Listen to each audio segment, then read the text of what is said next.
Bob Dylan was known as one of the most prominent writers of anti-war, civil rights, and protest songs in the 20th century.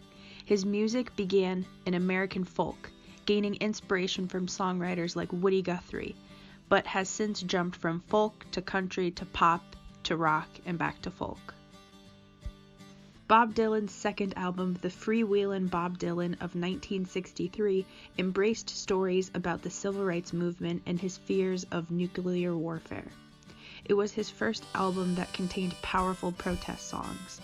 Some of the songs he's written over the years are Blowin' in the Wind, The Times They Are A-Changin', and Only a Pawn in Their Game. Blowin' in the Wind speaks about humanity, war, and peace, including other questions people refuse to answer. He released this song in 1963 on the album Freewheelin' Bob Dylan. How many roads must a man walk down before you call him a man? Yes, and how many seas must the white dove sail before she sleeps in the sand? Yes, and how many times must the cannonballs fly before they're forever banned? The answer, my friend, is a blowing in the wind. The answer is blowing in the wind. The lyrics, "How many roads must a man walk down before you call him a man," refers to civil rights marches in the 60s. Bob Dylan is asking how many walks would it take to win what people naturally have the right to. Following that, the lyrics, "How many seas must a white dove sail before she sleeps in the sand," refers to the white dove as a universal symbol for peace. So, how many of these doves must sail before world peace is achieved? The lyrics, "Yes, and how many times must the cannonballs fly before they're forever banned," is a direct reference to war.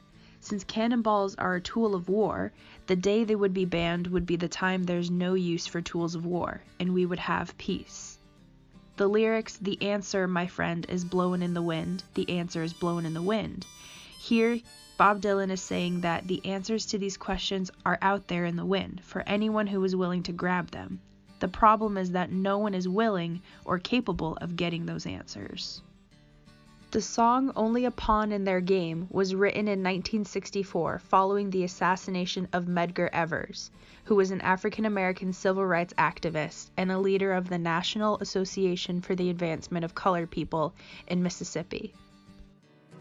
The South politician preaches to the poor white man.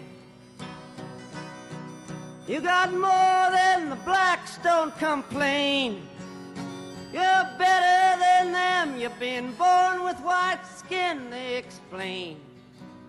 And the Negro's name is used, it is plain, for the politician's gain as he rises to fame. And the poor white remains on the caboose of the train, so it ain't him to blame, he's only a pawn in their game. The song refers to how while Medgar Evers' killer is guilty, he isn't to blame, as he was just a pawn in the middle of something bigger. The second verse of the song shows the government telling the poor white men that they are better than the poor black men, manipulating them through racist oppression and causing white men to think they are superior. Then, white Southern politicians appeal to the racism throughout the South for their advantage to further their own careers, and the poor white men remain following where he is led on the caboose of the train, where he has no control of the situation. So why blame the killer or the white men when it was the white leaders who institutionalized racism in the first place? Come gather round, people, wherever you roam, and admit that the waters around you have grown, and accept it that soon you'll be drenched to the bone. If your time to you is worth saving, then you better start swimming or you'll sink like a stone, for the times they are changing.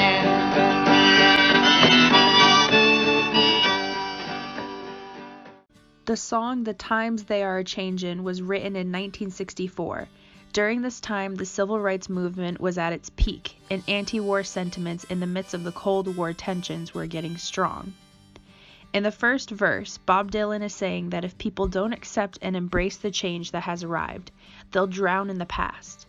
This is a call for change, and those who wish to maintain the culture of the past will eventually fall to the new movements that are quickly growing. Originally, Bob Dylan focused his music on rock and roll, but eventually gave way to American folk music. As Bob Dylan said, "The thing about rock and roll is that for me anyway, it wasn't enough. There were great catchphrases and driving pulse rhythms, but the songs weren't serious or didn't reflect life in a realistic way. I knew that when I got into folk music, it was more of a serious type of thing. The songs were filled with more despair, more sadness, more triumph, more faith in the supernatural, much deeper feelings." Bob Dylan was singing for the people, to the people. His intentions were to raise awareness for the problems of the time. He wanted people to really see what was happening and how their lives were changing. He was dedicated to the cause. He used his power, influence, and songs to support others and brought to light the atrocities that activists faced. Bob Dylan's activism helped the cause at the time by increasing the number of civil rights supporters. Using his lyrics, he influenced the political ideas of the young adult generation of the 1960s, which is evident from the support he earned from fans at protest marches. As for long-term effects, Bob Dylan is considered to have heavily influenced modern music. Prior to him, not many used music as an outlet to express protest or their political standings, but now many artists use music as a tool to specifically raise awareness. Bob Dylan is known to have directly influenced bands like the Beatles.